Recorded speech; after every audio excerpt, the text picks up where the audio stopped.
গতকাল আপনারা বাজেট দেখেছেন না? বসেন। সেই বাজেটে কি এসেছে? নিত্য প্রয়োজনীয় গরিব দুঃখীদের জন্য যেটা অতীব প্রয়োজন সেই জিনিসগুলির দাম কি করা হয়েছে? কমানো হয়েছে, কর মুক্ত করা হয়েছে, কর প্রত্যাহার করা হয়েছে। চাল, ডাল, আটা, তেল, গরু, খাসি, হাঁস, মুরগি, মশলা, দেখেছেন না এগুলো?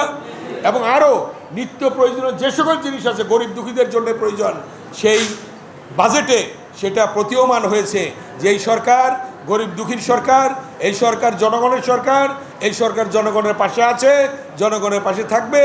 এবং যার মাথার থেকে চিন্তা চেতনা এসেছে একটি দেশ স্বনির্ভর কিভাবে হবে, এই যে আজকে ছাত্রছাত্রীদের উদ্ভাবনী বিষয়গুলা সেগুলি আপনারা দেখেছেন। জনাব তারেক রহমান আরও 25 বছর আগে, 26 বছর আগে একটি বক্তব্য রেখেছিলেন, একটি উদ্যোগ, একটু চেষ্টা এনে দেবে সচ্ছলতা, দেশে আসবে স্বনির্ভরতা। সেই স্বনির্ভর বাংলাদেশ গড়ে তোলার জন্যে, সুন্দর বাংলাদেশ গড়ে তোলার জন্যে আজকে আমাদের মাননীয় প্রধানমন্ত্রী অনেকগুলি কর্মসূচি গ্রহণ করেছেন। নির্বাচনের পূর্বে তিনি যে প্রতিশ্রুতি দিয়েছিলেন, ফ্যামিলি কার্ড, কৃষক কার্ড, মসজিদের ইমাম, মুয়াজ্জিন, খতিবদের এবং পুরোহিতদের জন্যে সম্মানী ভাতা এবং কৃষকদের 10,000 টাকা পর্যন্ত কৃষি ঋণ মওকুফ করা